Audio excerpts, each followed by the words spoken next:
Selamat siang semuanya rekan-rekan media. Perkenalkan saya Dito Mulyawadi sebagai after sales dari Ducati Indonesia. Sedikit akan menjelaskan tentang technical spec dari Panigale 7G ini.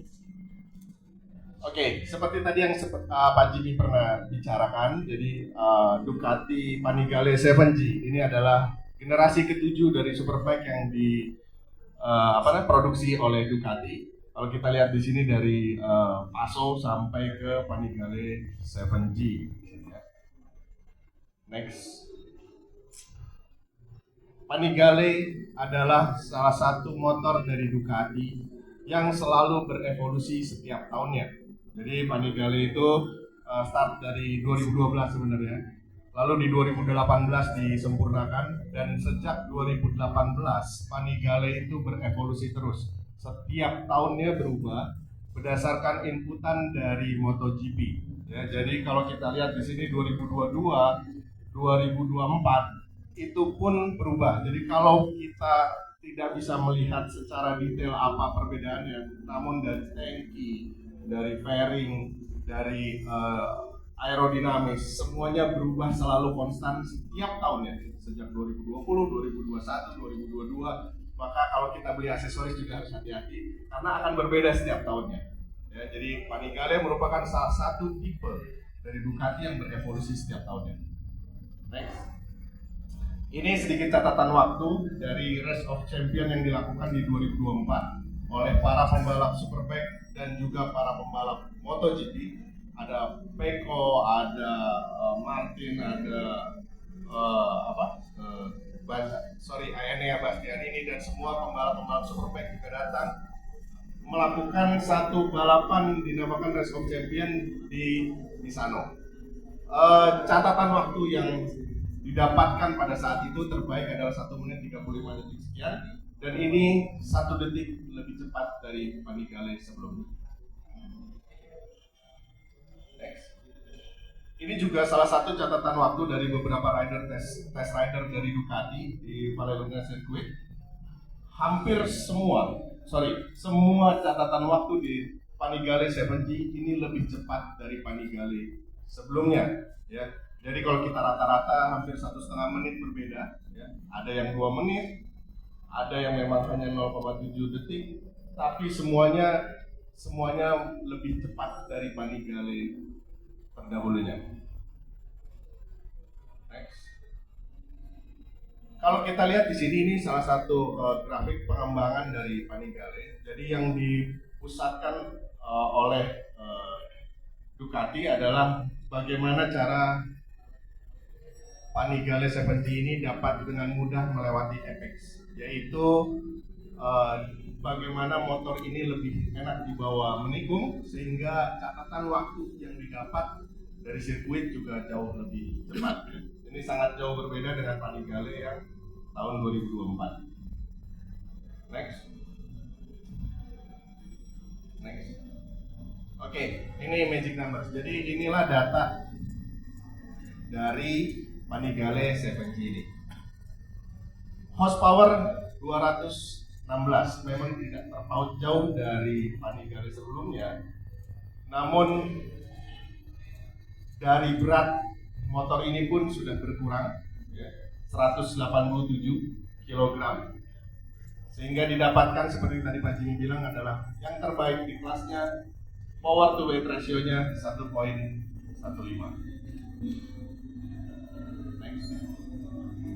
Desain.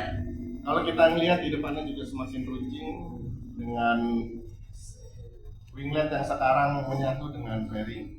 Ini diambil dari garis desainnya Ducati 916. Ducati 916 pernah juara dunia dipakai oleh Carl Fogatti di Superbike, World Superbike. Jadi kita mengacu kembali lagi ke 916 Celebration. Next. Apa yang didapat dari Ducati 7G yang terbaru ini? Aerodinamiknya dragnya berkurang 4% dari Panigale sebelumnya. Itu didapatkan dari desain fairing yang baru, desain tangki yang baru, serta posisi riding yang berbeda dari Panigale yang lama.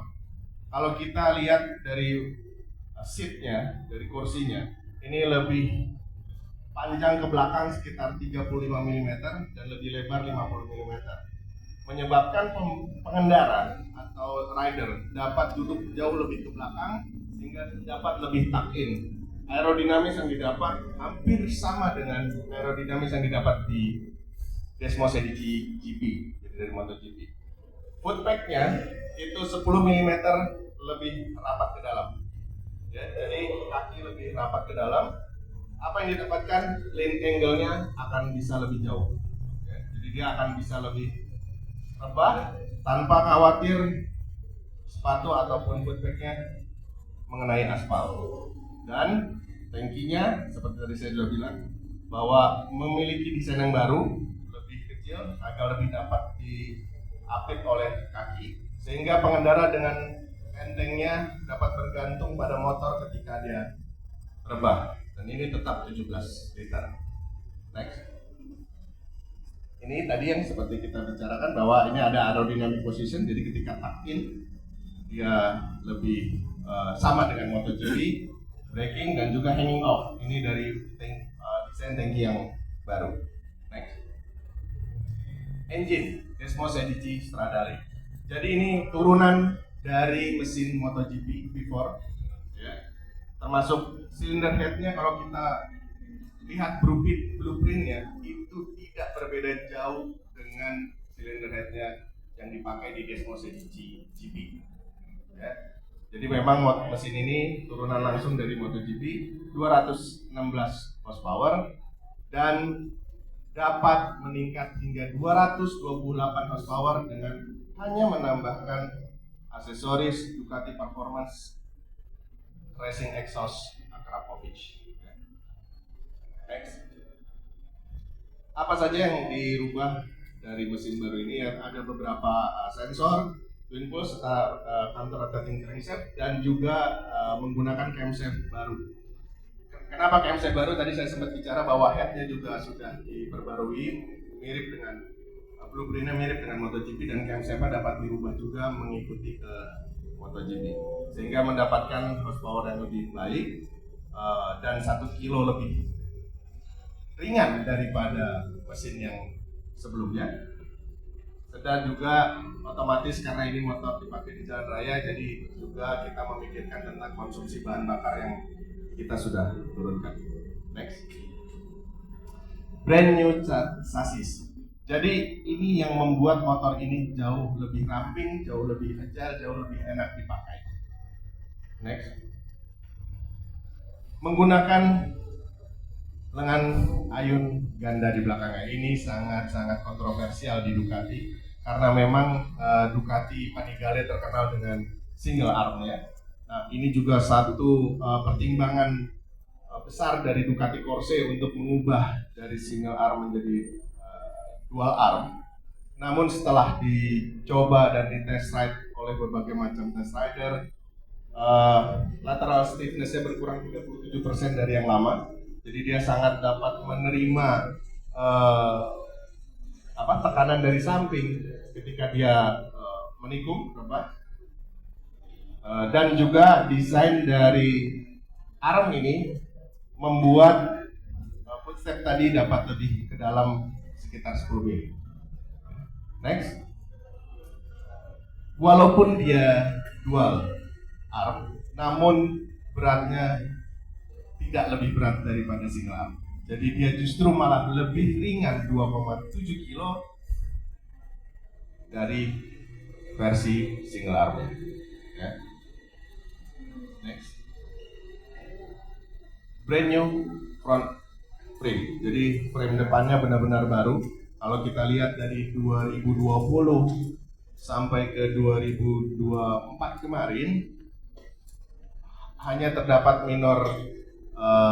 perubahan minor, namun di 2025 7G ini memiliki sasis baru, lebih ringan 700 gram daripada sasis yang lama, dan juga memiliki kemampuan lateral stiffness-nya lower 40% dari sasis yang lama, sehingga menyebabkan dia sangat lincah di cornering dan juga dapat menerima benturan dengan baik.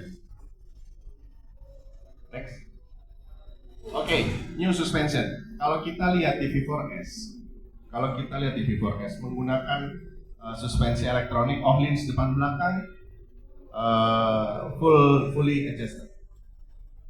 Pada V4S yang lama, Ducati 6G ini menggunakan 2.0.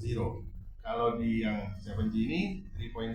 Apa saja yang dikembangkan, dia hardware baru, software baru di dalamnya. Lalu juga dia lebih cepat mendeteksi jalan, sehingga ketika dipakai di sirkuit maupun di jalan raya akan terasa jauh berbeda. Di jalan raya pun akan terasa lebih adaptif terhadap si rider. Dan baru kali ini sistem 3.0 tidak langsung terkait dengan riding mode. Kalau yang dulu terkait dengan riding mode, kita rubah riding mode, dia berubah settingan suspensinya. Kalau yang ini dia suspensi dapat disetting sendiri. Next. High Pure kaliper, ini kaliper terbaru dari Brembo, ya, lebih ringan 60 gram daripada kaliper sebelumnya, Stilema. Lalu juga ini memiliki pelepasan panas yang cukup baik, sehingga ketika di sirkuit dia tidak cepat panas bagian remnya. Next. Wheels atau velg, ini baru di Ducati. Jadi sebelumnya di 6G kita menggunakan velg forge dari Marchesini. Namun kali ini velg forge-nya ini didesain oleh Ducati sendiri. Jadi ini engineered by Ducati, di mana palangnya kalau kita lihat sangat mirip dengan palangnya MotoGP karena memang semuanya diturunkan dari MotoGP. Ya, ini lebih ringan 2,17 kg dari sebelumnya, Panigale sebelumnya. Next. Oke, tire performance. Kalau kita lihat di Superbike, dia menggunakan ban 200/65. Di motor kita, jalan raya, ini menggunakan ban 200/60. Ya. Next.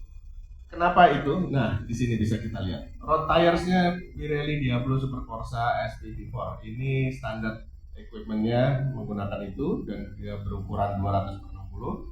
Namun juga ada Pirelli Diablo Superbike Slick Tires 200/65. Beberapa unit motor Superbike lain mungkin akan mengalami kendala ketika diganti dengan ban Superbike. Ya, jadi ada mepet ke arm atau apapun itu. Di Panigale 7G ini memang sudah ready. Jadi ketika si rider atau owner ingin mengganti dengan ban Superbike untuk turun di sirkuit, maka dia dapat langsung menggantinya tanpa ada masalah apapun. Next. Dashboard terbaru 6,9 inch. Ya. TFT display ini sangat besar, dapat mengakomodir berbagai macam informasi seperti bukaan power, torque, bukaan throttle, brake, dan juga G-meter. Ada tambahan sedikit, mungkin optional tire pressure juga ada di unit ini, tapi ini optional. Tapi juga dapat dimonitor dari layar di dashboard ini yang besar 6,9 inch. Next. Ducati Vehicle Observer, ini salah satu teknologi yang diturunkan dari MotoGP. Ya, benar-benar ini dari MotoGP. Jadi Ducati Traction Control, Ducati Wheelie Control, Ducati Power Launch, semuanya ini merupakan hitungan dari MotoGP. Jadi kenapa harus diturunkan dari MotoGP? Karena memang motor ini kita khususkan untuk lebih ke sirkuit, dan bagaimana caranya agar rider percaya diri untuk membuka throttle lebih besar. Jadi kadang-kadang rider suka takut buka karena takut slip, tapi kalau di motor ini akan membuat kepercayaan diri kita lebih besar untuk membuka throttle lebih besar. Next. Ada 7 levels dari ABS, ya, dan 2 level barunya adalah di level 2 ABS front only, ya, ini untuk di sirkuit. Namun ada juga level satunya adalah race ECBS. Kok ECBS ya, kayak kita pernah dengar ya, ini combination brake system. Jadi rem depan kita cukup tarik rem depan, rem belakangnya juga sudah berfungsi, dihitung berdasarkan keperluannya. Jadi ini sudah elektrik, ya. Oke. Next. Ada beberapa aksesoris. termasuk velg karbon ini dari Ducati Performance ya. Jadi memang aksesoris ini yang kita sarankan agar warranty tidak terganggu dan juga performa dipastikan sesuai dengan spek dari pabrikan. Dan selanjutnya yang ditunggu-tunggu, next. Ini dia. Kayaknya kalau akan berdiri. Jadi yang ditunggu. Oke, jadi ada dua tipe Panigale, V4 Base dan V4 S. Harganya start dari 1 miliar. Ya. Itu saja yang dapat saya sampaikan dari technical spec kali ini.